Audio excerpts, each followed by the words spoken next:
but it's very focused here.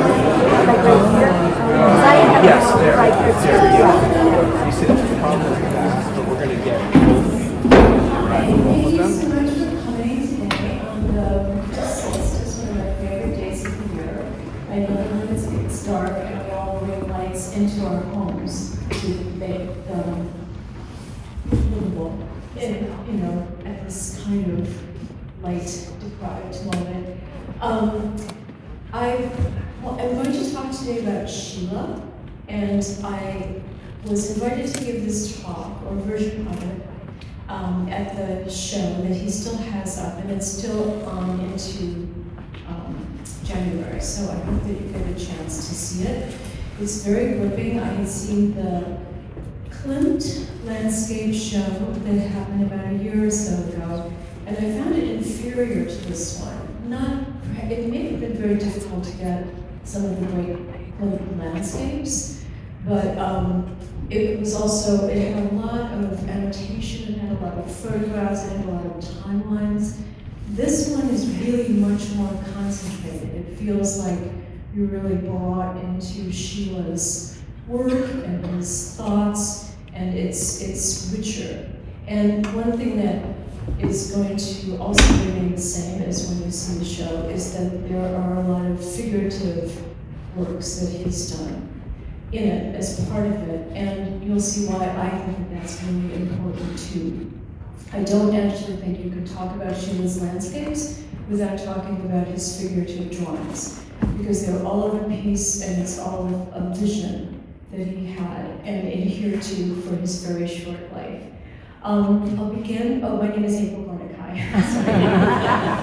I'll begin by mentioning that he was born in 1890 and he died in 1928. 1918, so he lived only 28 years. It's a preposterously short amount of time for an artist to have worked and to have been so incredibly, well, ultimately quite successful, but also so feverish. I mean, he was clearly obsessed with what he was doing, could barely keep his hand off of a pencil or a paintbrush. And there's an urgency in his work, too, that I think you'll see, and we'll talk about a little bit. We might have time for Q&A, so if you want to ask something later, please do, or if I make some egregious error, and you just can't stand it, shout out. I'm going to start with a quote. Three things to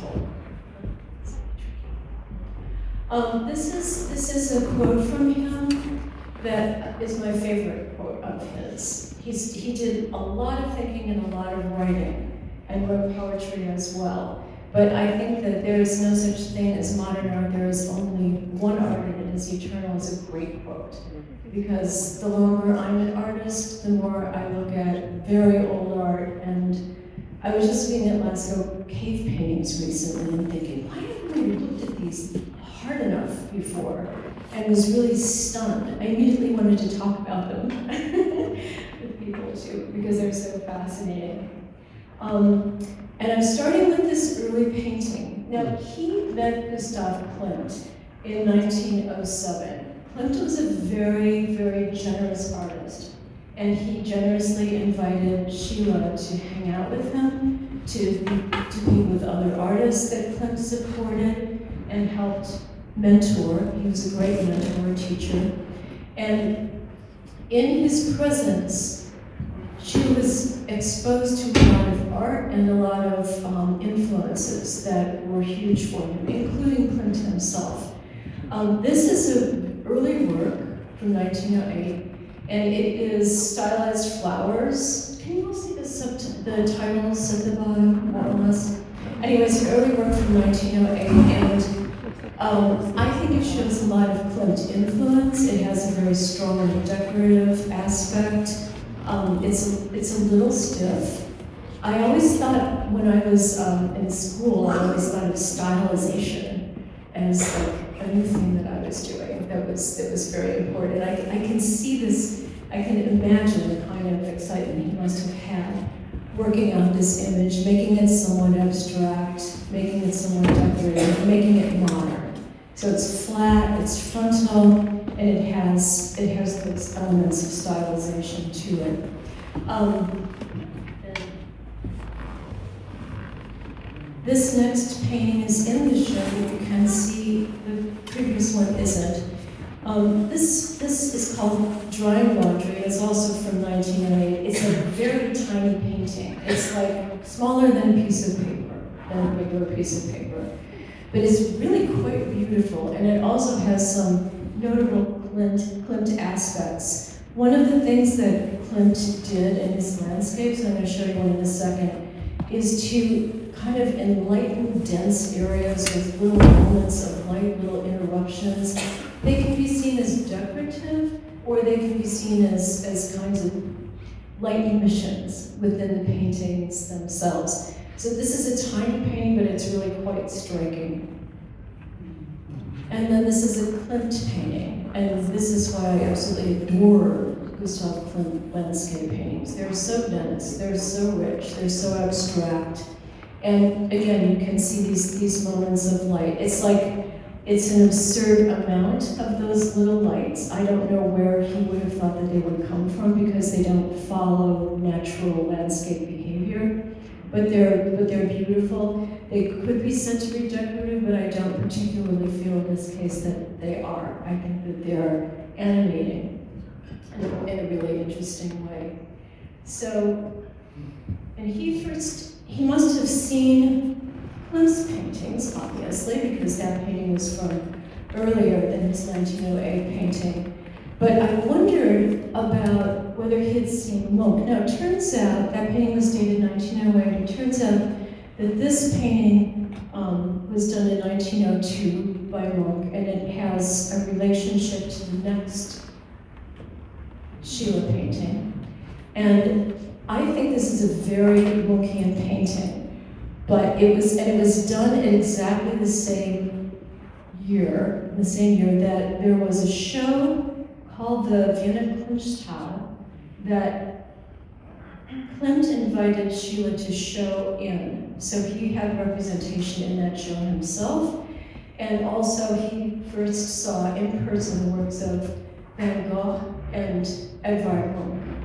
So I think that there's a very important connection between what he saw in Munch and then also in what he produced at that time. So I think he's still like operating out of influences, very specific influences when he's young. And of course, like at this point, he's still really a youngster.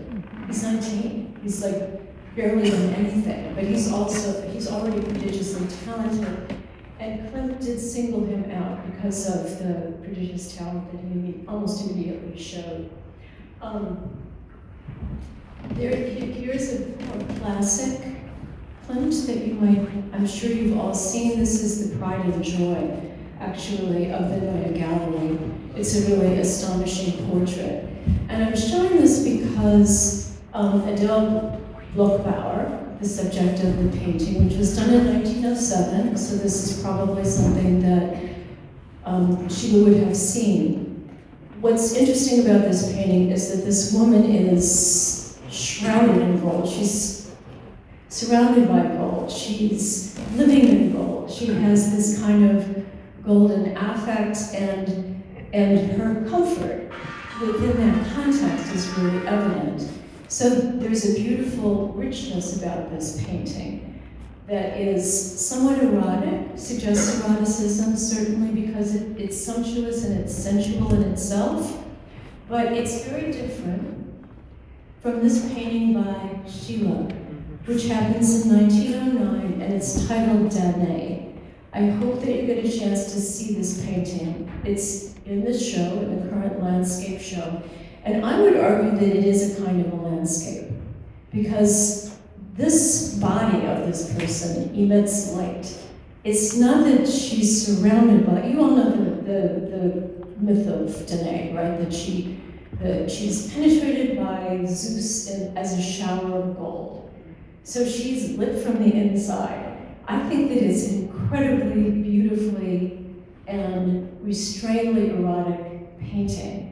And I think that it says similar things to the previous painting by Klimt, But I think that the interiority of this woman, the privacy of her pleasure, and the sensuosity of it is held as a kind of a realm of sensuosity that we are voyeurs in front of. It's different from the Klimt. The Klimt is a presentation, and this is more of an invitation to appreciate where she is with herself in this moment. There's a very strong aspect of Japanism in the background, and I'll talk about that a little bit more. But the way that the background is abstracted, the way that there are tendrils, the tendrils coming up are very Art Nouveau, so it's clearly somewhere between those two influential movements. And it has a certain kind of privacy that I really admire. I think it's a very daring painting, actually.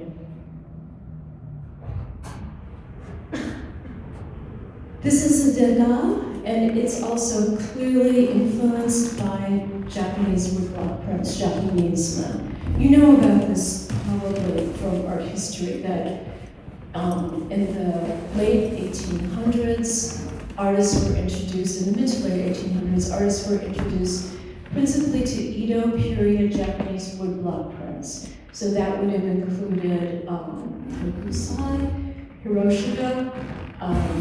There's a guy, which we'll talk about later, called Ito Kakaju, who's very, very important also, but is lesser known.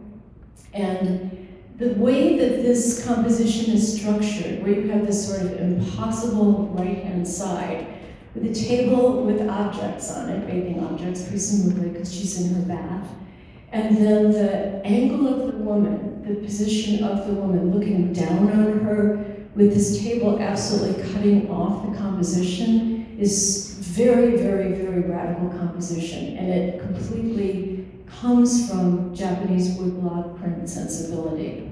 There's also a kind of I would suggest a kind of a cascade in the way that the objects are aligned on the right-hand side. They kind of spill down rather than sitting solidly on the plane of the table itself. And then the woman teeters rather precariously into the left-hand side of the painting. It's a very powerful juxtaposition, and I'm quite sure that Schiele saw paintings like this. This is an Udamaro from the Edo period also, very classic, and it's the poem of the pillow, meaning that it's a sex scene, a scene of intimacy. And this is another aspect, of course, of Japanese woodblock prints at the time that these artists were exposed to. But Klimt had a big collection of Japanese woodblock prints, big, big, big. I don't know how many, apparently no one ever archived them, so when I was researching for the talk, I realized that I was not going to find out exactly who he had and exactly what his holdings were and how that might have directly influenced him and the people that he was the mentor of. But clearly there was a lot of influence going on at this time.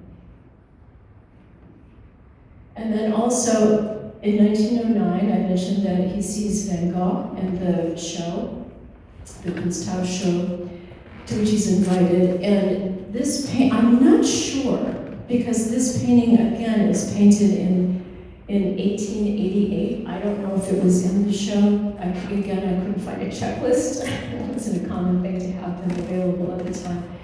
But sunflowers become like a huge metaphor for Schiele, enormous.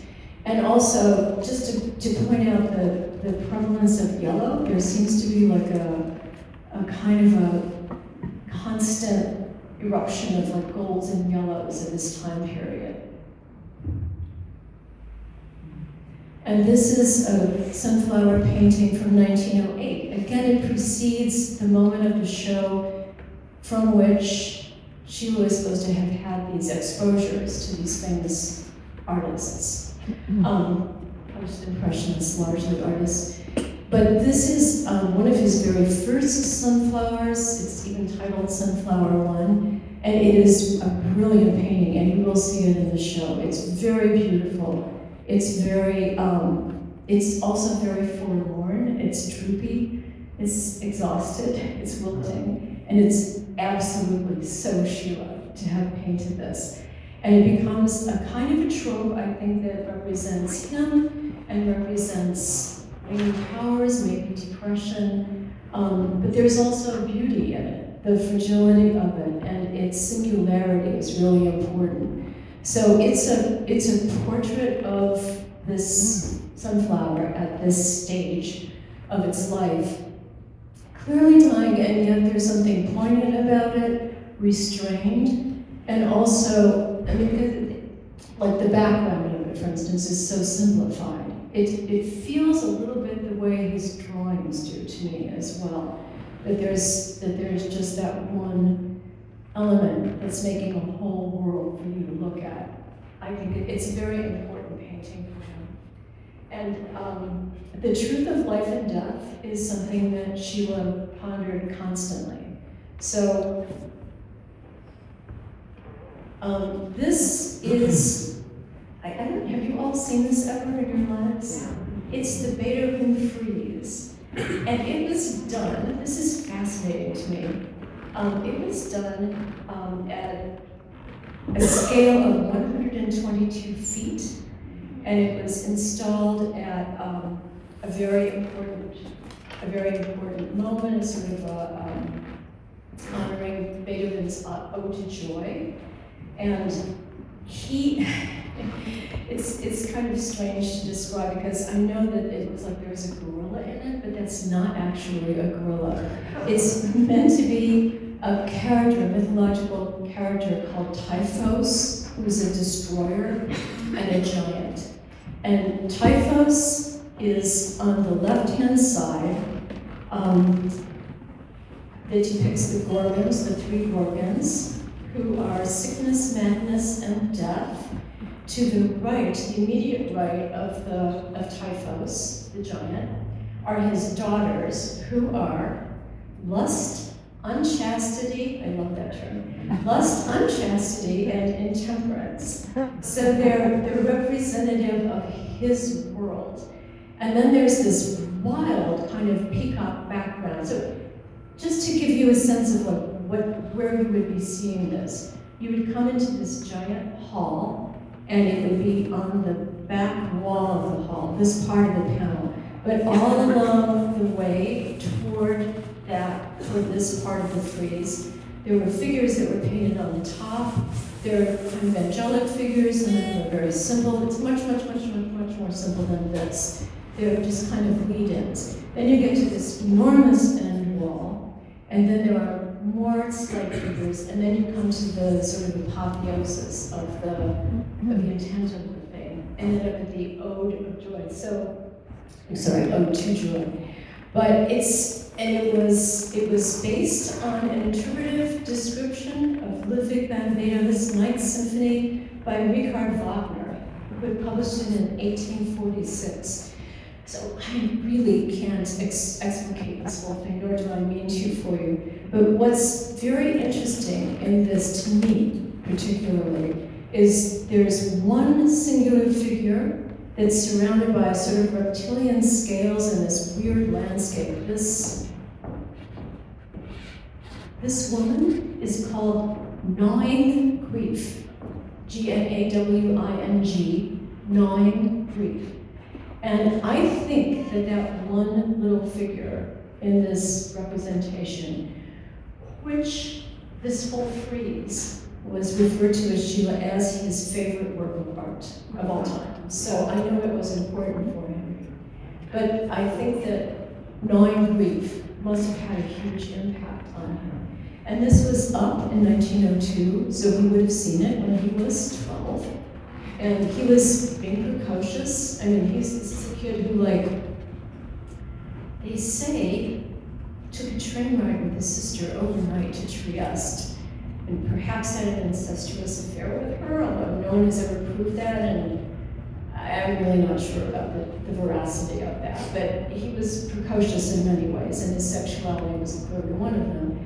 But this also represents a mood, a depression, a pain, a deep inner pain, which is both mythological in this context and existential out of context. And I think that that's an important aspect of an inspiration for Schiele. So,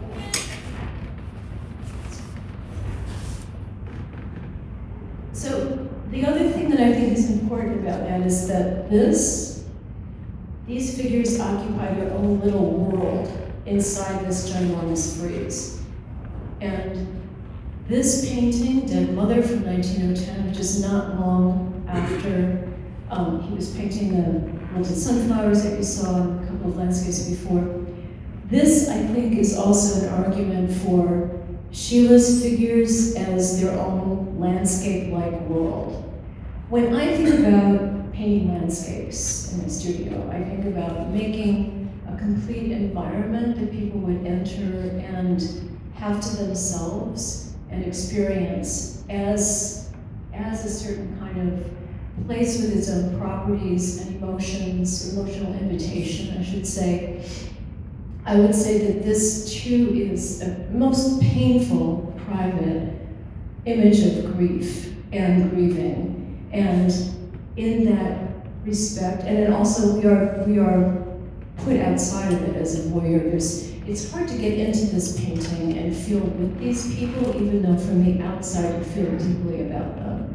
But it has this kind of singularity, it's closed, it's very environmental in that respect, I'd argue. And I think that this self-portrait, for instance, is also a picture of an angry, lonely person. Apparently, he has a Chinese lantern plant behind him, but it's so abstracted it might as well not be whatever it's supposed to be, because it doesn't really read as relief or part of his emotions, but the way that he scoffs at his own circumstances, his aloofness and his pride is, I think, it's very youthful and it's also very intense. This is from 1912, so it's kind of well within this range of his work.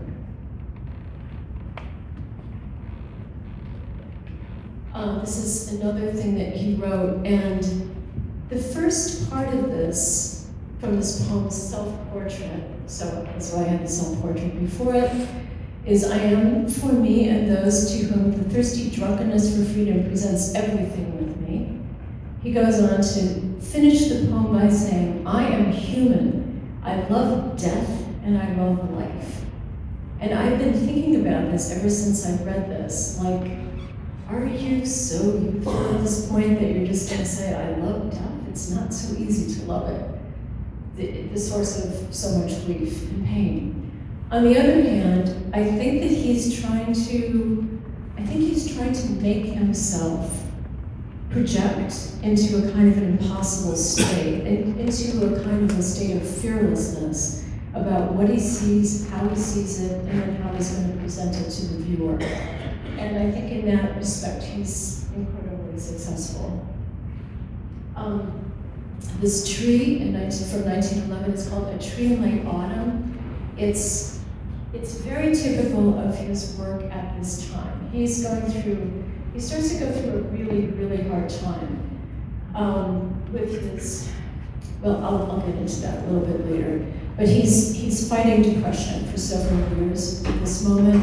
And one of the things that this tree can be said to do is dance, but you know it's going to fall over if it's a dancer. And if it's not, if it's just frozen by its own existential position in the world, then it's just very sad. It's all honed down, the colors are minimal, it's pained, it has a kind of an arthritic quality almost, I would say. And it's interesting that it's representative of late autumn, because another thing besides wilted sunflowers that repeats over and over again is late autumn. Late autumn, late autumn, late. He's trying to position himself psychologically as kind of an explication, I think, of his inner feelings. as being someone who's gripped by anxiety, principally. Oops, sorry.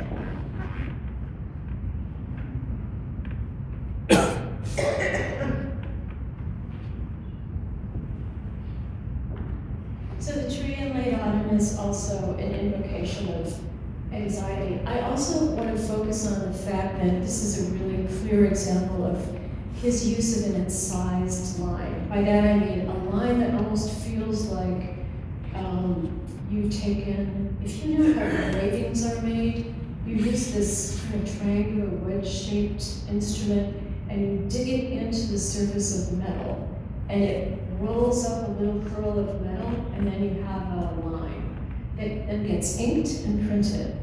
But I think that his line was almost always a hard incised line. He seemed to need that. It's like a certain kind of, again, a certain kind of courage, I think, in facing his own anxiety. And then this leads to another aspect of his work, which I think is interesting because he was actually, it was thought that perhaps he suffered from dystonia. I'll show you a photograph later on where he's kind of bent. And people have suggested that maybe he suffered from a disease that made him gnarled or made him bend, but there's actually no evidence of it. Almost all the photographs when you go to the show have none of that in them. But bending a figure in a certain way, and you remember the self-portrait where he's kind of crucified himself against his own background. That is part of a kind of a dystonic way of trying to show figures in space, but they also become architectural. They become a certain kind of, again, this is like going for the, now they're like a cityscape. Like this, Rodin also has this. It's perhaps also from Art Nouveau, because there was a lot of distortion in Art Nouveau.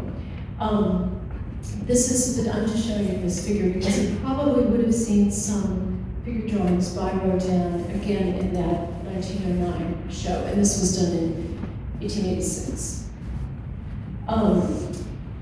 One thing that I must mention too, because I think that it's very, very important compositionally, is that this one single figure, I think this is a shocking, shocking drawing, because the figure of the pregnant woman is falling back into space. She's held in place by that really lurid background, which maybe it became more acidic over time or something. It wasn't quite that point. It's a very intense, somewhat shocking thing. And you actually feel the way that she holds the paper, which is one of his superpowers. He makes paper more active than practically anybody I can think of. Here's another dystonic kind of image where he's bent and angular, and you have to say that if he doesn't look anxious, it's certainly an anxious line. But he's also haloed with a little bit of white, and he does this persistently in his work, which I think is interesting because it's like lighting himself up, and it's like making himself an environment with one candle only to illuminate it.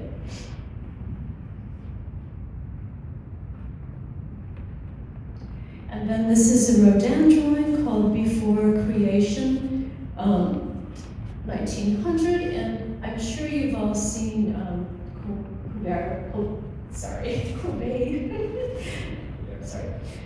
Gustave Courbet made this Origin of the World painting that's really just a woman's vagina presented to you. And it seems to be something that is suddenly allowed at the end of the 1800s into the 20th century. And it's not only shown, obviously, but it's very, very abstract. And I'm showing this partly because I think that what Klimt does when he shows someone's genitalia men or women, is that he nevertheless retains their personhood, which I think is fascinating. He was at one point, he moved out of town with his girlfriend, and he was quite a bit younger than he. And they set up a house in this small town, not so far from Vienna, and he was arrested for pornography and for drawing minors. And he spent some time in jail. He did 3 months in jail, which was a misery for him because he loves freedom. He loves death and he loves life and he loves freedom. And he was not terribly productive during that time, which is interesting because later when he's in the army and conscripted, he actually does a ton of work, but prison is completely different for him. But what fascinates me about this is that I rarely look, I'm going to show you one example where a woman does not look quite real, does not have a personality, is not comfortable with her own nudity. This is a woman who's really comfortable with her body. And I think it's quite advanced that he manages to do this. And then this is another example of the way that he has figures occupy the space of the rectangle in a drawing.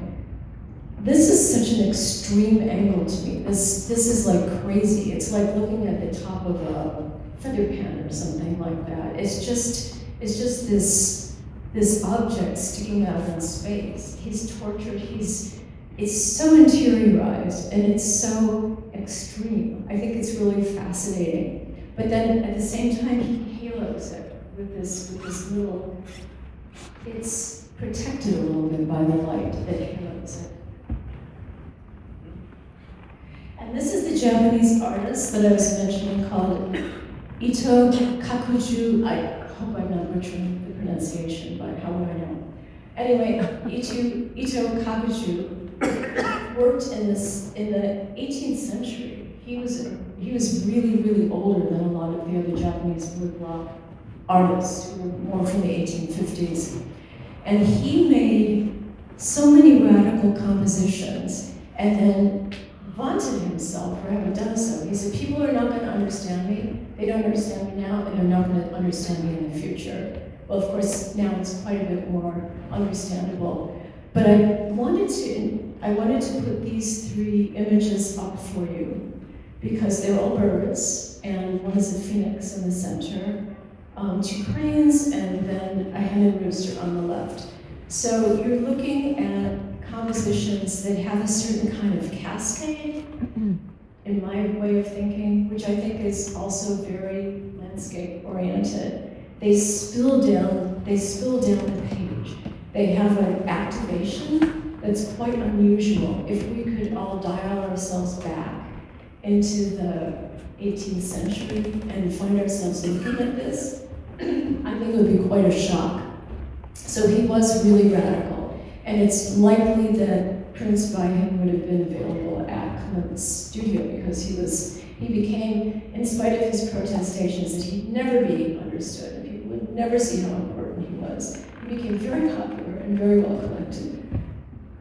And now here are 3 drawings by Schiele, and the way that he lets them cascade down the page, occupy space, become volumetric, be comfortable. It's all part of a very, I think, radical way of placing a figure on a white rectangle and then activating it to a maximum with very, very little application of a line. So that is, to me, an extreme example of really great drawing, the way that he does that. And again, he worked a lot with whores who were just comfortable with themselves. So, now this is the other end of the Beethoven frieze, and I'm showing it to you now because it connects back in the next Schieles that I'm going to show you. So on the left are the arts. We have the arts. you know how the Beethoven's Ninth Symphony goes, right? There's like a lot of stress and trauma and excitement, and that's Typhus and the giant and whatnot. And then it proceeds, and then the end of it is this wonderful resolution. And in fact, the title of this wall is "The Longing for Happiness Finds Repose in Poetry." Very Buddhist. The longing for happiness finds repose in poetry. In poetry, of course, poetry excels at ambiguity, so to find repose in poetry is kind of an interesting idea in itself. But, so we have the arts, then in the center there's a heavenly chorus, being joyful, and then on the right-hand side, there's an embrace, a kiss, very like, you know, Klimt's The Kiss, which was famously painted around this time. But also, this, to me, the right-hand side of this painting, the two figures entwined, I think is what's important in Klimt's work, in Schiele's work going forward. And here's a perfect example. Again, it's not a landscape, but I don't know where these people are. They are their own world. And it's also meant to embody that in the way that Klimt had framed the figures, the embracing figures. So this kind of, it's kind of tumultuous, it's kind of active, but they seem to be folding in on themselves, kind of like a Mobius strip of love, sex, activity, whatnot. And then this, so those are kind of the two ways that Klimt will draw and paint too. There are usually a couple of figures. It's not a bunch of figures. It's never a cityscape with a bunch of people walking around in it. And usually it's oftentimes, more often than not, it's one person. It's one interiorized person. This is a photograph of him from 1910, and this is a picture that I think is interesting and probably contributes to the idea, as I mentioned before, of him having something wrong with him. I don't know why he posed himself like this.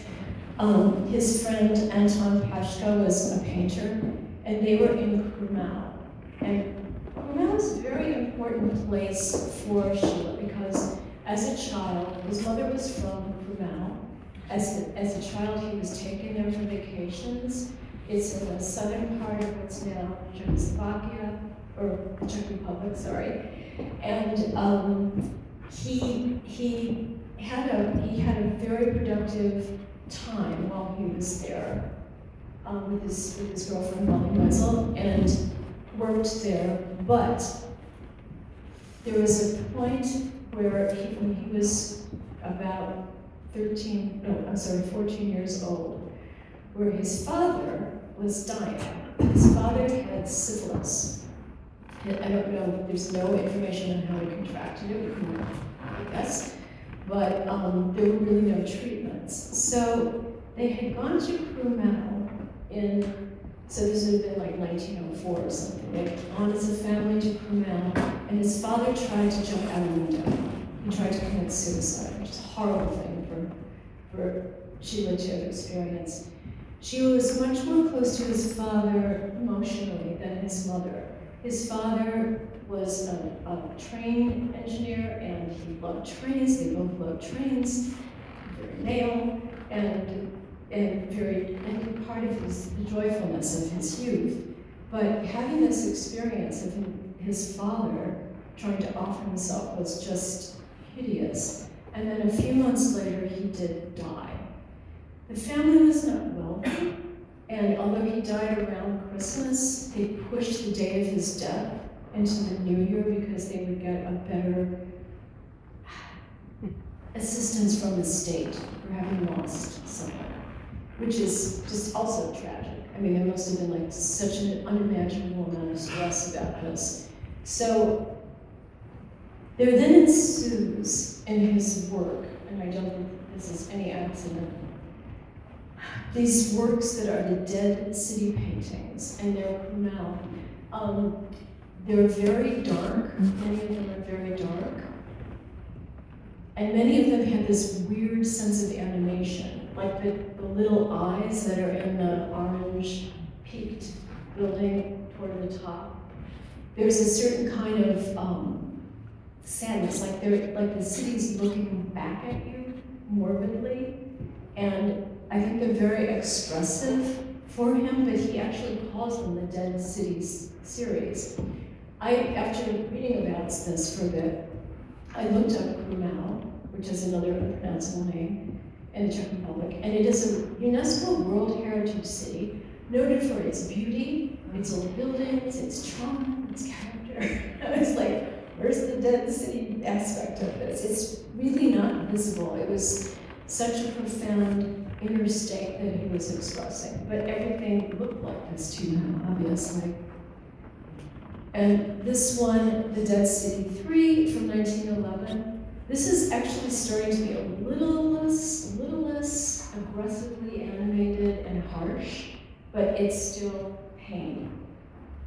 And you can see some of these in the show at the Neue.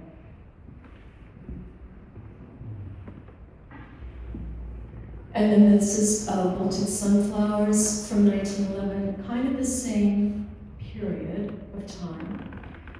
I'm interested in this one. This is a gorgeous painting, like really, really, really beautiful. It has this almost Balzac monumentality. You know, Rodin's Balzac, where it's just like this kind of mass standing in space. It has that kind of density, and it almost seems like a kind of a willing this mass of sunflowers, this monument to dying, to be something ennobled by the way that it's compositionally placed on the canvas. And again, I would call it a landscape of sorts. And then I wanted to talk about, moving on from that period, I wanted to talk about Schiele's whole kind of perception of vulnerability. Again, going back to the figures that he did of women looking very assured, in spite of the fact that they're so exposed. And I was wondering when he might have seen this painting puberty, because Munch, of course, went on to live quite a bit longer. He didn't die shortly after Schiele started painting. So I'm wondering if there was some sort of a sympathetic exchange for them. I don't know if it would have extended to him, but it's a very powerful painting, and its singularity and aloneness is fascinating. But again, when Munch paints this painting, it's not in a void. It's not like in its own space. There's a girl on a bed, and she looks terrified, and there's something wrong, but you don't know quite what it is. But it's a great evocation of vulnerability itself. And then I just am pairing it with this Schiele, because this is also a young girl who's alone, who looks completely like at ease, which is kind of remarkable. Do we trust this? I'm really not sure. I'm not trying to make an argument for people who are going to warehouses and thinking this is okay because I see you as a person. But it's just an interesting thing that the fact of this, the way that these women are being treated is so very different. And she's obviously a very young girl. And this is from 1910. And then I don't think that it's that far from the fragility and vulnerability of the sunflower. The sunflower feels more vulnerable to me than the girl. And I'm interested in that. Like maybe it's nature where he is and lets himself be the most vulnerable, literally, because this is an acutely fragile thing that you're looking at. And maybe that's where he was able to feel that vulnerability.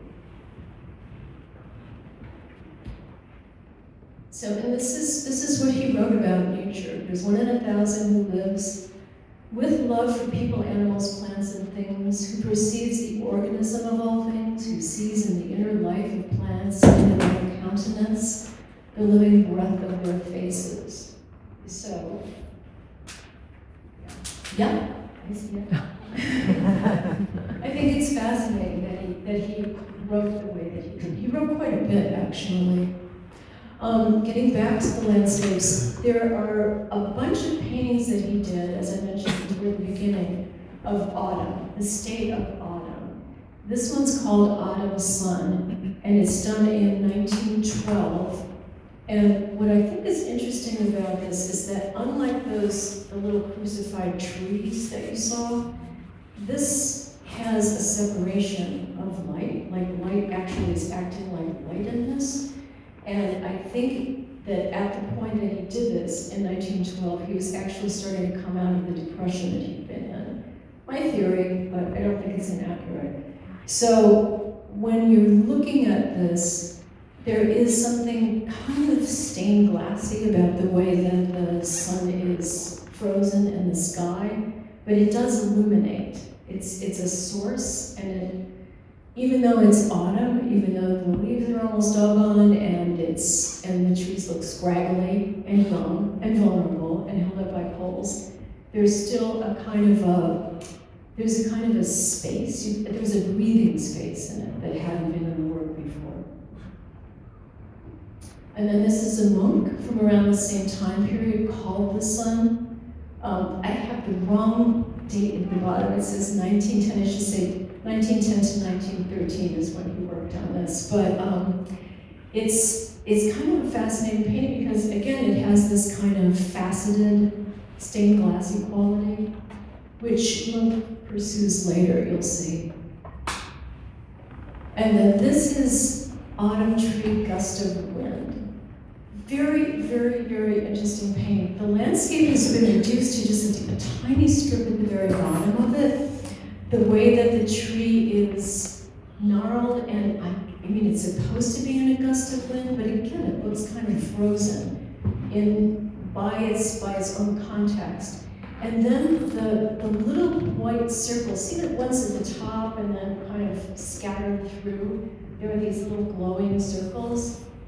They were referred to as snow lights, and they are referred to as snow lights. There's a certain kind of light that will occur at the beginning of winter, and anyway, that's what they represent. But the way that he's given this tree other things to be with instead of being so exposed by itself. It seems like it's part of a process and not part of an existential dead end to me.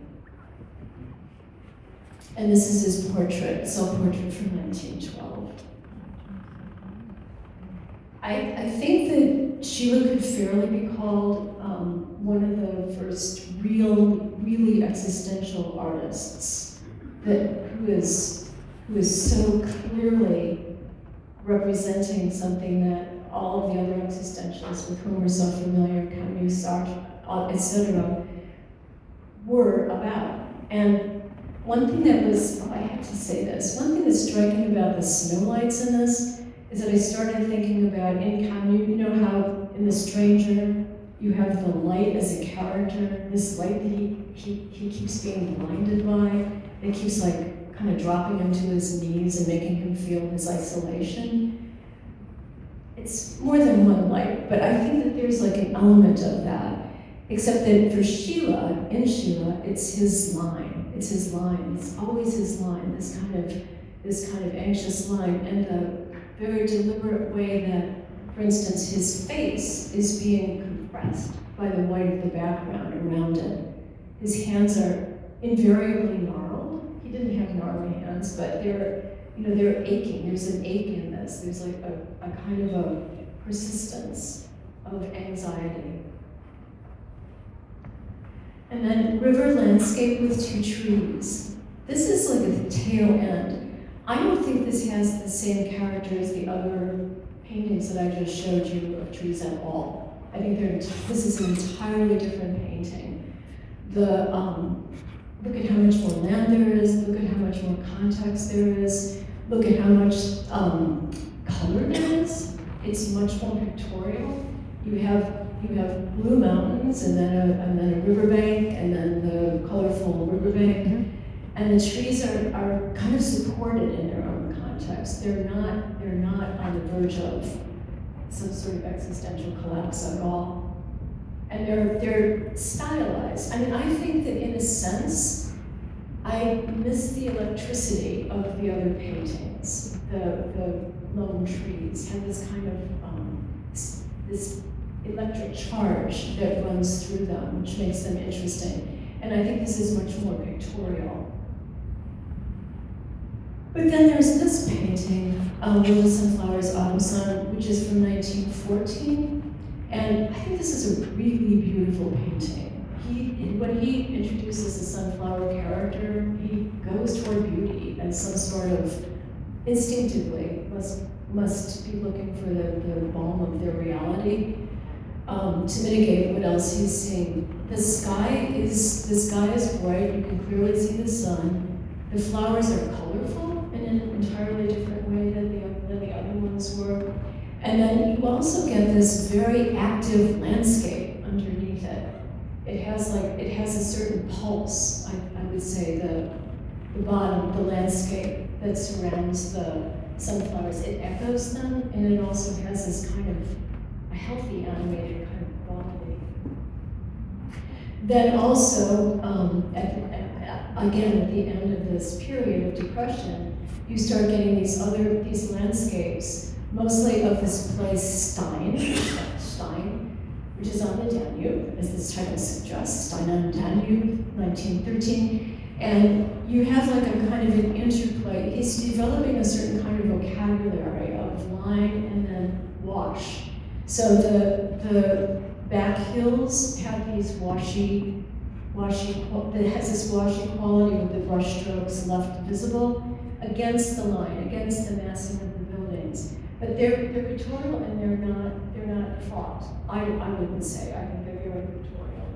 And frankly, I don't think they're that interesting, these paintings. There's several of them in the show, and maybe you love them and you can tell me why after, but I find them a lot less interesting. But I also think that Schiele is a person who's driven by an inexorable will to honesty about himself. So if he's feeling better, he's not gonna pretend that his painting has some sort of angst to it when it doesn't. And I admire that. And getting into, I showed you some of his contemporaries with Rodin, Van Gogh, people like that. But another contemporary context to consider is his influence into the 20th century, and perhaps now, although I didn't find this, well, yes I did find one. So I'm interested for the snow lights and for the kind of sense of animation that he does. I came across this Birchfield painting. I'm a big Birchfield fan. And Birchfield is very graphic. He has a very graphic line. He repeats images and he repeats symbolic graphic elements in his paintings. And this is not unlike what Schiele does. I don't know if you looked at Schiele, but I think that there's a camaraderie there, at least. This is called Orion in Winter. And then going back to Schiele, the more landscapes that he painted subsequently, there's this sawmill, which I think is interesting because it's such a massive amount of green. And clearly his interest is in the details of the sawmill. He loved bridges and sawmills and things like this. I find it interesting that he tethers the sawmill to the left-hand side of the painting with that. I assume that it's some sort of conveyor belt or something, not knowing how sawmills really work. And then you have this painting, which is tethered on the right-hand side by this sort of towboat or some sort of boat vehicle. And it's clear that he loves the structure of the bridge. That's what he's focusing on. When I saw this painting, after looking at all those Dead City paintings, I thought, oh my God, that boat's like a toy boat. He painted it so happily. It's completely different. And so I think that there's a decorative element to this painting, which is refreshing. It's not my most favorite ever painting of his, but again, I admire his honesty. Wayne Thiebaud did a lot of very flattened out landscapes with masses of different kinds of textures and contexts that are abstracted into areas. I'm not sure what the blue is on top, water maybe, and the road that just keeps going up into the sky, etc. So you have this flattening. And again, we all know that the 20th century, the art of the 20th century is a history of flat, flatter, flattest. You know, this is the trajectory that painting has taken, painting and drawings have taken.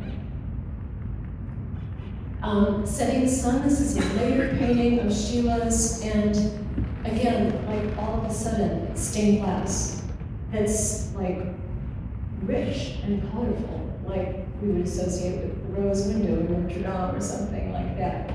You have an entirely different kind of sense of gentleness in the light. It's not searing, it's not parching, it has like a kind of a warmth, and it sustains in a sense. So it's very much living. About this time, just after this, of course war is brewing, it's on the horizon, but he actually decides he's going to marry this woman. Instead of Wally Neusel, the woman that he took with him out to his sojourn in the country, he moves back to Vienna. He marries someone completely different, who he really loves, who has some money. And his work gets a lot happier, and it gets a lot more famous and well received. I'm digressing a little bit, but I find it now that drawing from nature is meaningless for me because I paint paintings better from memory as a vision of the landscape. Most sincerely, and with being and heart, one senses an autumnal tree in the summer. I want to paint this melancholy.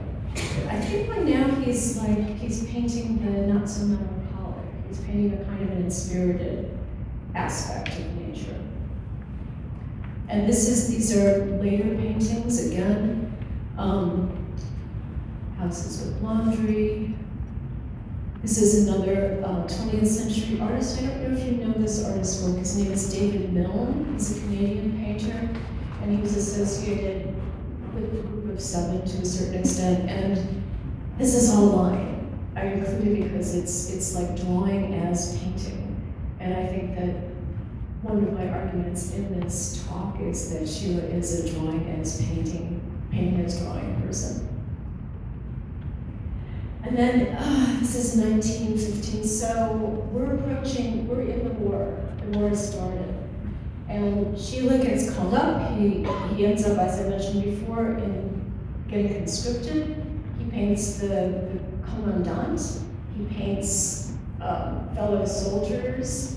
He paints a painting, which is actually up in the Neue Galerie, which is fascinating, of a saint, like a kind of a mythological, magical forest scene that's based on an old painting of a famous German saint.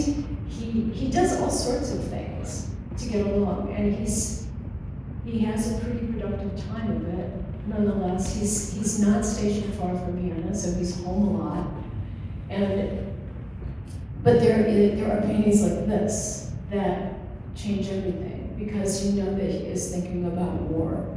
And this Stefan the Maiden, I think, is one of the most terrifying pictures that he has done. Particularly, if I may suggest, the way that her arm is partly, her left arm is partly covered by the cloak, but the way that it turns into a bone is pretty amazing. It's pretty painful to look at.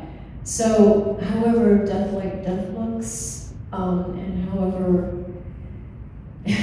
she's withstanding it, she's going because of her arm. I think it's an amazing kind of aspect of this. Also, this, again, is a painting that's taking place in, would you like to hazard a guess? Because I think it's some sort of a landscape with sheet elements, like as if they were on the bed, but they're not. They're in this some sort of a sear, difficult, maybe dying, I'm not sure, landscape. So it's a very, very powerful painting.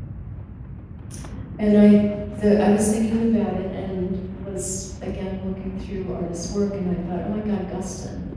He's another like absolute line person, especially in this period of his work where it's like cartoons. And again, landscape is something that you could also apply, I think, to this. Guston's bedrooms, Guston's kitchens, Guston's at-home horrors. And his stacks of cigarette butts are definitely his own world, his own landscape that he lives in and moves through. This is another quote from Schiele. The picture must radiate light. Bodies have their own light, which they consume to live. They burn. They are not lit from the outside. Go back to the Dene in your head for just 1 second. The one that's the kind of Art Nouveau one, the really early one that I said is like light itself. This is, I found this after I was thinking about that with it, so I was very happy to read this, because I think that is what he was always going for. This is another kind of environment of figures, but this is the one that I wanted to show you because I'm fascinated and puzzled by the face of the woman in this couple on the right, because she has these weird little button eyes. Can you see that? It's the only picture that I've found of his, that I've only seen of his, that has this weird kind of affect, touch, stylization. It's very, very curious. And then this is just a woman in her own world. I think this is sort of weirdly angelic. 1917. And so this is one of his late Krumau pictures. This is the dead city at a happier moment. And it's 1916. He's, again, married. He's having success. It's such a shockingly different palette. You'll see this at the Schiele show too if you get a chance to visit it. And then this is the most significant last painting that I saw of his, landscape that I saw of his. The four trees, this is kind of, for me, like an apotheosis of stained glass becoming stained glass. I mentioned it in the previous one, but I think this is kind of the apotheosis of it. It has this wonderful lit quality. It's the beginning of autumn, but it's not really far into it. It has this suffused light. And the following year, his wife gets pregnant. She gets the Spanish flu. He's very happy. She gets the Spanish flu. And then he gets it. And she and the baby die, and he dies. Like within weeks of each other. And Gustav Klimt died just shortly before that. So, Spanish flu, wow, was terrifying. We all know that it was a principal cause of death in the First World War. But to know this about, after like reading all this stuff about Schiele and his context and what was going on in Vienna, it was really, really, really shocking to read that for me. I felt personally aggrieved for him. But I think this is a very beautiful painting. It's very simple, but it has this, it has like a kind of a, as I said, a stained glass quality, but also like music staves on the top. It has this kind of rhythm to it, and it's very gentle. It's not overstated or understated, but it works within its own dimensions to arrive at this kind of beauty. And so I paired it with this Hockney, because I thought it was a little bit similar. And then when I gave this talk at the Neue Galerie, which is wonderful, a couple of people came up to me later and they went, I thought you were going to show your paintings. And I went, I don't really have anything to do with Schiele. And some of these other artists too, because I don't make things that linear usually. But then I actually changed my talk today. This is a painting.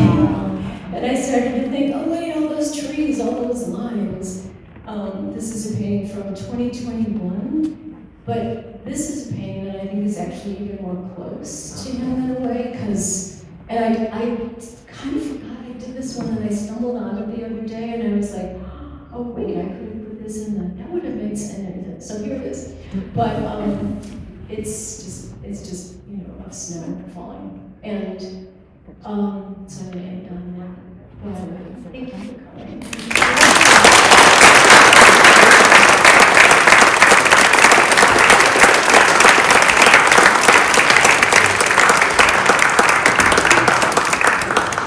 Well, I've gone on and on. Does anyone have anything you'd like to say or ask? Yes. Oh. Thank you for the brilliant talk. It was wonderful. I wondered how early in your career did you make these kinds of correspondences between artists and the effect, perhaps, that they had on the runway? Because I was sort of surprised, knowing more a little bit, that Schiele was someone who interested you a great deal. And so I'm curious how long that interest has existed. I think always, but it's changed. Like the kind of artists that I was interested in have changed a lot. I have certain constants. Matisse is a constant. And Schiele, when I first saw Schiele, I was just so blown away. It's not necessarily art for me. This is why I like this quote so much. Actually, it's perfect that it's up on the screen right now, because it's not for me about making a correspondence with my sensibility. It's about seeing work that has a certain kind of power, animism, like that is alive in a way, and can teach me things. I want it to. I want it to be different from mine. So I have a lot of artists that I really love that don't really necessarily have anything to do with me.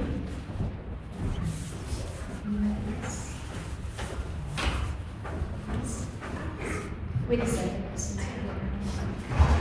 She's running. She's running. She's running faster and faster.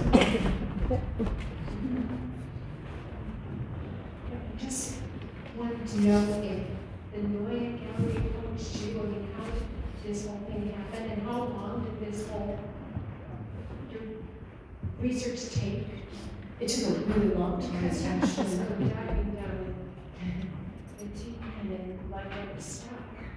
Well, it's, for someone who lived 28 years, he covered an enormous amount of territory, and he was hungry and young and didn't want to stop, and his energy when it works is so beautiful, and he made so many extraordinary drawings. I can't tell you how gobsmacked I was when I first saw his drawings, particularly, and I can't even remember when exactly that was. I remember going to, there's a gallery in New York that has a lot of his work. I'm forgetting the name of it for some reason, but anyway, they specialize in secession, Austrian secession work and stuff, and they had Schiele's there, and getting really up close to them was amazing, because I started early on thinking about how powerful drawing was because of what the paper will do for you if you don't abuse it, and then how a line can change anything, everything. It can like when you draw something down the right-hand side of a drawing, then you have to think about whether the left-hand side is still alive, or did you kill it by putting everything on the other side? So you have to constantly be thinking about the whole gestalt of the surface of the rectangle that you're working on. And Schiele was just nailing it all the time.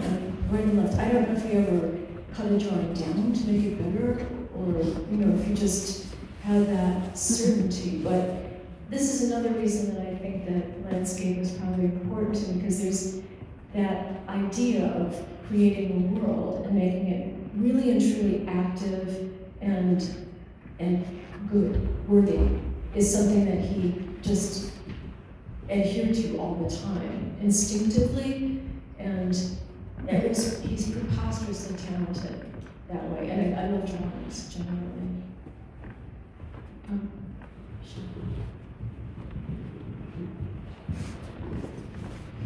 have two questions. I was wondering if you know the practicality. How does one paint and draw when they are at war? Like, how did that work?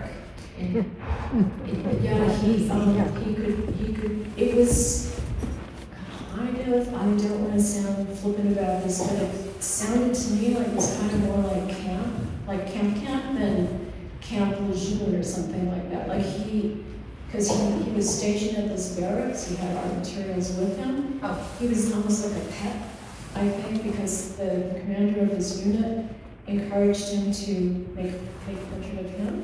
And then do this copy of this painting of the saint in the woods. I can't remember the guy's name, it was an H.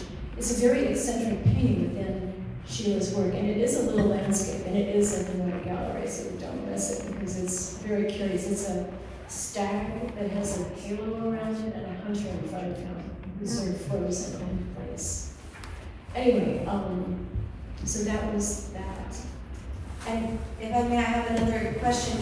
I'm thinking about that quote, I love death and I love life, and what you just were talking about with the line, and that piercing edge that then makes, as you said, it brings the page itself alive, and I'm wondering now if there's a connection between his line and life, loving both life and death on the page in that sense. Have you ever thought of that?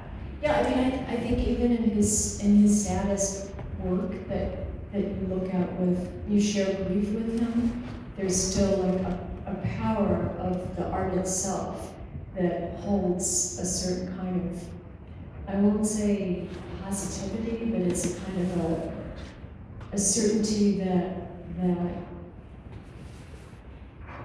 well, I mean, don't you kind of feel like we all need art more than ever right now? And music and literature and poetry and all of the things that he represents actually, which I call ode to joy in that form, music. But yeah, I think his life force was greater than his existential dread, was greater than his fears, was at the heart of him. It was the little fire that burned in his art making engine. So, go ahead,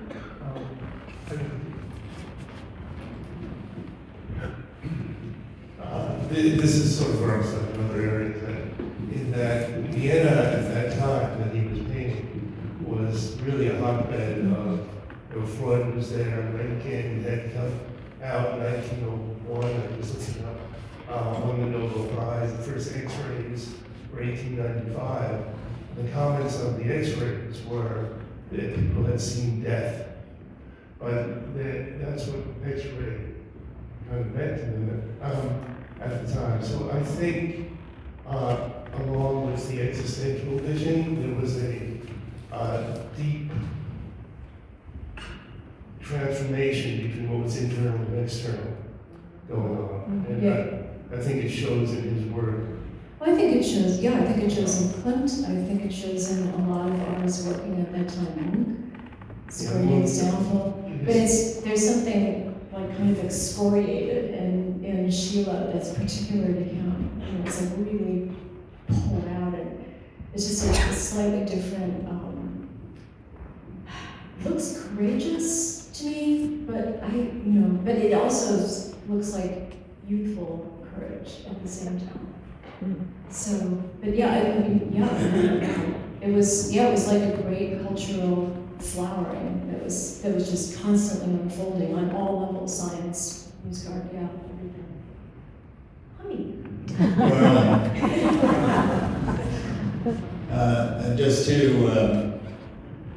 enlarge the sort of observation, conversation around line, and somewhat of a response to what Michelle was asking about that line, there's a couple of things. One is if you go and look very closely at Schiele's lines, especially lines of the body, you see immediately an incredibly sort of complicated paradox, which is that he has a certainty of where he's going that doesn't waver in terms of the certainty of knowing I'm going from the neck down, I'm going to go over the bump of the clavicle, I'm going to go down the arm, et cetera, et cetera. He describes the body incredibly well, knowing from ear to fingertip where he's going. And even though he doesn't waver, he hesitates all the way down. And so you get this weird combination of a certain line that betrays itself. And if you look at other artists, like Klimt is such a master draftsperson as well. Klimt approaches the body with a pencil by stroking it. It's a constant sort of finding the shape by just going over and over this form till he gets it. Or the Rodin drawing that was up, And of the Rodin one of those is genders. great. Yeah, it's like this kind of swirling that arrives at, and Schiele won't do that. And why doesn't he do that? But what you said about the hesitation is a great point, because he's like finding his way. He's not driving with his eyes closed. He's looking at where he's going, but it necessitates hesitation, I think, in order to get it right. But he gets it right so much.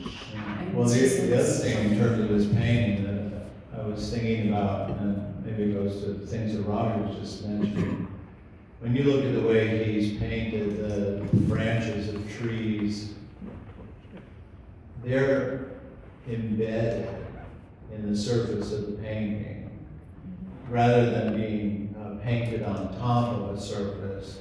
He actually paints the branch, and then he begins to correct the sky, and the paint comes up to the edge of the branch and embeds it. It's In a another way of it gives making it it a sort incised. of vein feel to it. I think it's like flesh, paint is flesh, and then these lines of the branches is really sort of, vein-like and stuff. Well, it really, veins are like that in anatomical drawings. They're like these incised things that are sure and embedded and placed, and that's how we live.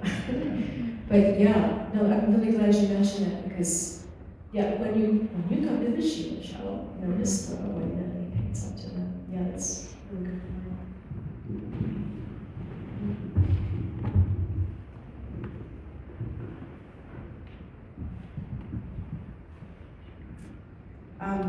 I really enjoyed your referencing artists he may have been looking at, and then artists who have looked at him. But I was wondering what you make of some of his hand gestures.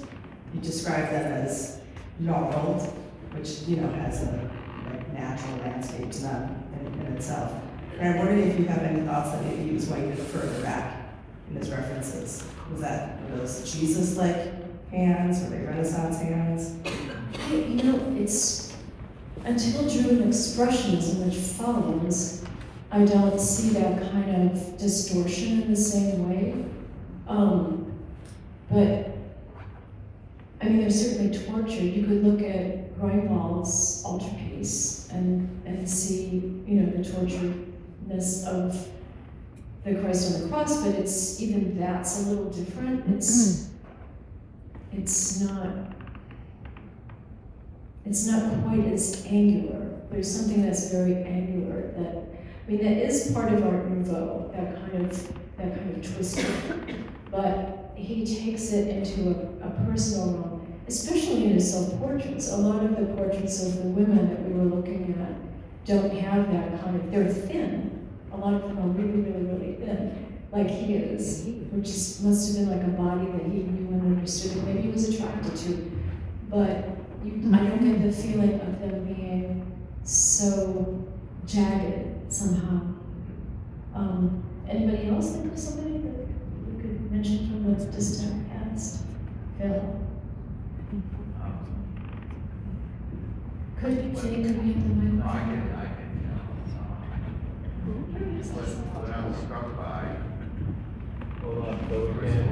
Thank you. But what I'm struck by is, maybe it's a little self-serving, but he constantly is referring to being a poet or poetry.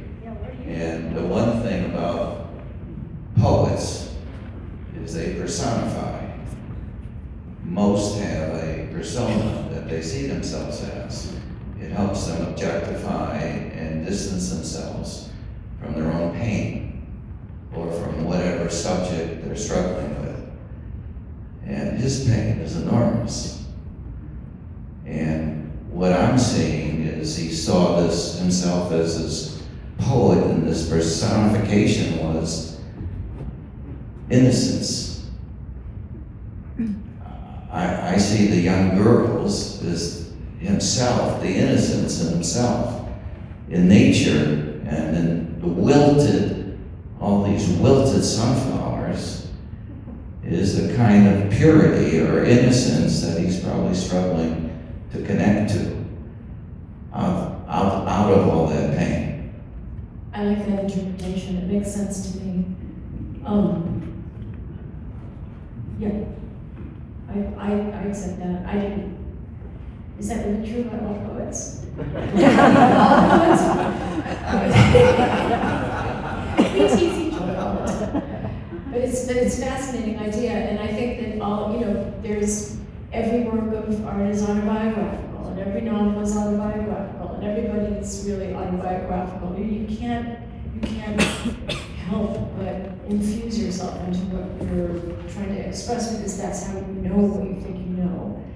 And so I think that's commonly can be said, but what I loved when I was talking about the way that he drew women is that if he was feeling perfectly okay with his sexuality and just loved sex and loved life and loved all of his demi-monde friends, and clearly he knew them. I mean, he did not draw people like they were servants or someone that he was paying. He just didn't. I mean, he draws them like real people. So I think that he was probably generous of spirit that way in some fundamental way, and that was also part of his confident certainty that he was a poet and he was an artist and he knew how to do things, and it's quite wonderful. On the other hand, he did clearly suffer from a lot of existential dread, but then he loves death and he loves life, and I'm still stuck on that. I love death and I love life. I wish I could get behind that a little more, because I just can't figure out how to internalize it, like from one artist to another, like how does that work?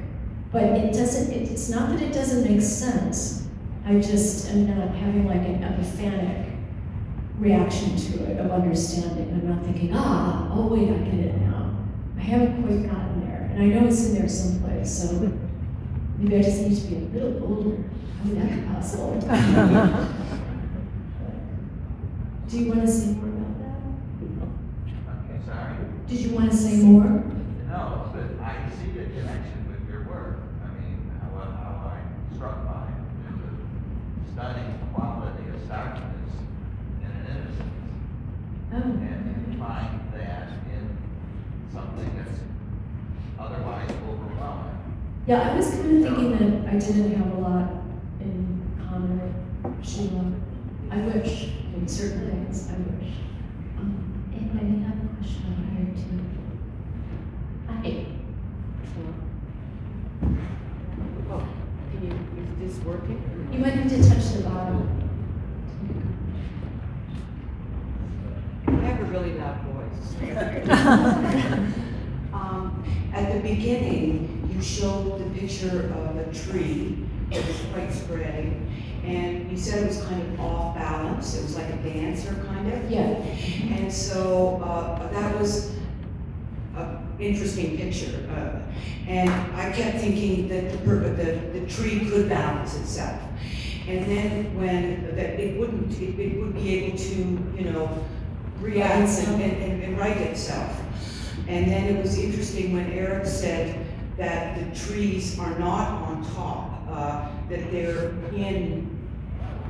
embedded, okay? So it's just an interesting thing that something can be embedded, so it's all kind of one surface, or it's all connected. So how could it fall over? You can still have that, of course it can have that. I mean, you can do that with a line.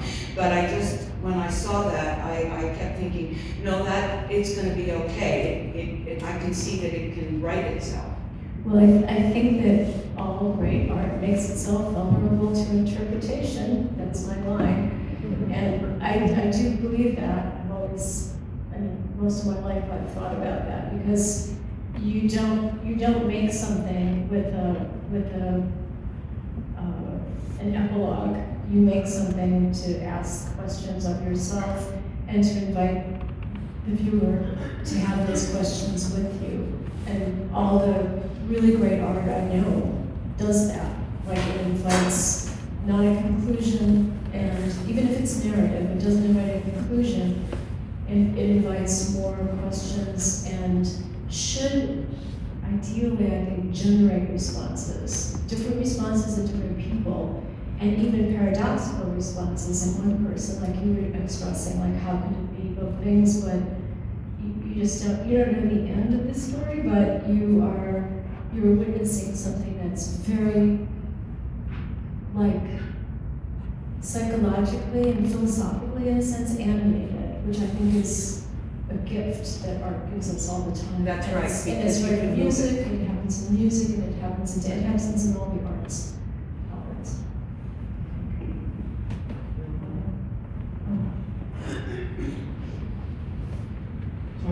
I see some similarities, strong similarities between the people who embrace each other and how they're interlocked, and how, if you look at the landscapes between the buildings and the landscape itself, you use the word stained glass to describe the structure in which he gave to some of the luminosity of his landscapes.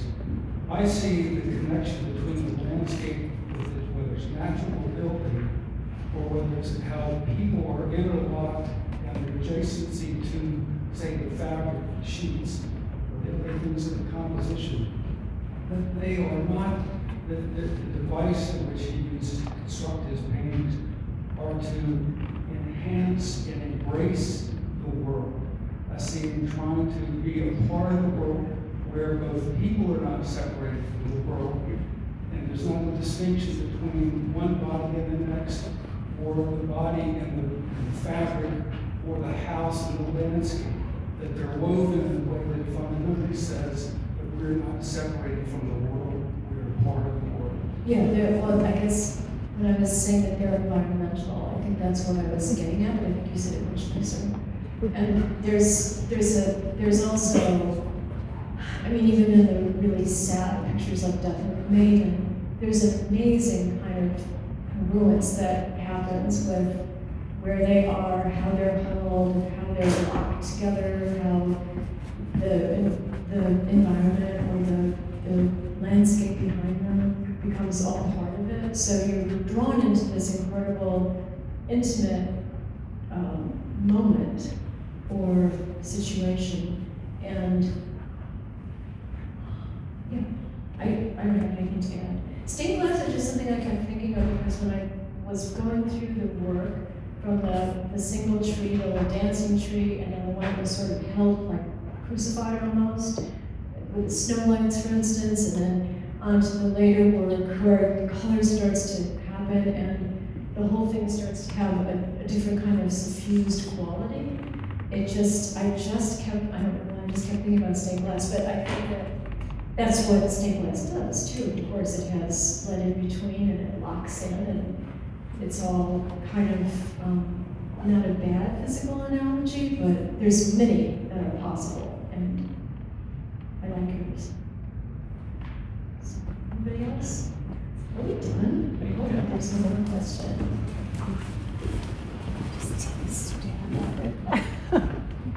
What am I pressing? Nothing. Oh. Hi. First of all, wonderful presentation and the pairing of the work with other artists' work. I really appreciated that so much. I had never heard the love of life and death before. And it just made me really think about the first time I saw Schiele's. I was like in my 20s, and they were very exciting, like just kind of, you know, blow you away exciting. Excuse me. And as I was looking at them more today, as you were talking about that quote,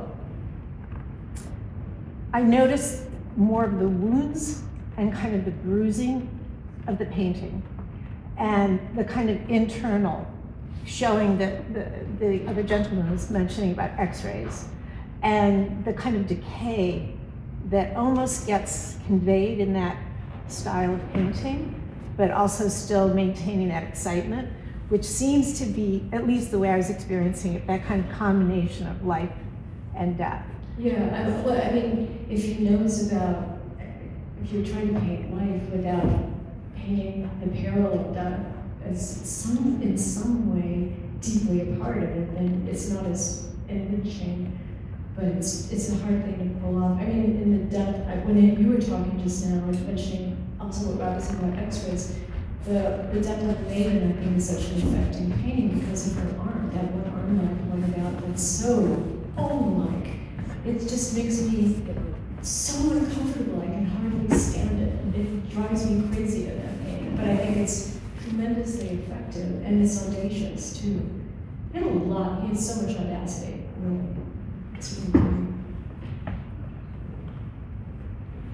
Sure. Yeah. Yeah, just a thought on that puzzling quote of loving life and loving death. I mean, he precedes it by saying that he's a human being. You know, so he's centered in that existence, that he doesn't need the promise of, you know, to live eternally, you know, beyond. And you see in his paintings that there's this, you know, the love of the fragility, that it is all part of the same process. That you have to, you can't embrace one without the other. I mean, as Nietzsche was writing at the time, you know, he had lost his consolation of an eternal reward or life. I wonder if we really judge that on how to do it, Stephen. I mean, by the time, you know, Nietzsche had died in 1900s, he was affecting everything. Psychologist, philosopher, artist. But, yeah, I mean, I'm sorry, I'm sort of losing my train of thought. But just that idea of just being that it's enough to live, and to not necessarily live perfectly, to be a saint, to have an experience of life, and then the eternity and the art, but sunsets, these sunflowers, all these creatures that he's caught, he's going to catch them all. But the thing is, he doesn't say, I love life and I love death. He goes, I love death and I love life. It's like, why that order even drives me nuts. Michelle, do you have one more thing to say? Thank you for indulging me. So I don't speak German, but I fell in love with this German word that I don't know how to pronounce it, but Die Dämmerung. I remember writing it in my journal at 19, right, probably when I saw Schiele, around this time in my life. And it means the same, it's the same word in German for dusk and dawn. And throughout the evening and in this discussion, the death of the maiden keeps coming up, and you mentioned syphilis, and my brain is thinking that we all might find some answers in Schubert. And I had this fantasy that it's so sad, and I wish Schubert and Schiele could have met each other. Schubert died at 32 of syphilis, and the reason I bring this up is because I actually think Schiele's line is like Schubert. Schubert will draw the most fragile line that somehow zooms into the difference between major and minor. He's constantly teetering on this edge, and I'm starting to think that the edge, that confidence that you said in Schiele's actual physical line on the page is teetering between life and death, and it's that, as you said, like the coexistence and aliveness on the page So maybe we can all listen to Schubert. I don't know if have you thought about those two artists in context, I guess is my question. No, I didn't, and I think that's a great thing to bring up, because the idea of loving the fragility of the line or the perilousness of the line, that makes sense with I Love Death and I Love Life. Because if that's where you're operating from, if that's where you're like spiritually coming from, that makes a lot of sense. Thank you. And if luck will have it, we were going to have a performance of Schubert's Wintereis. And it was going to happen in the beginning of December, I think it was. And then the gentleman who was going to sing had passport problems, and now we're moving it, I believe, to February 13th. So if you want to have your mind blown with more of this kind of good thing, yes. 15th, all right. So, you guys, thank you so much for coming.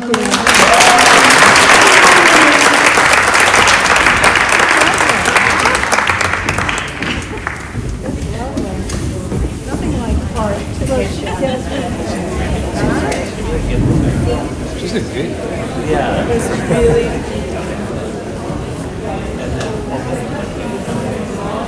Yeah. It's a good show. Yeah. I will.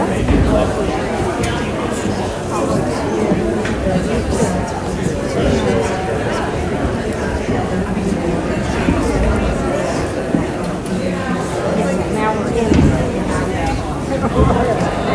You're going to keep going. Good luck.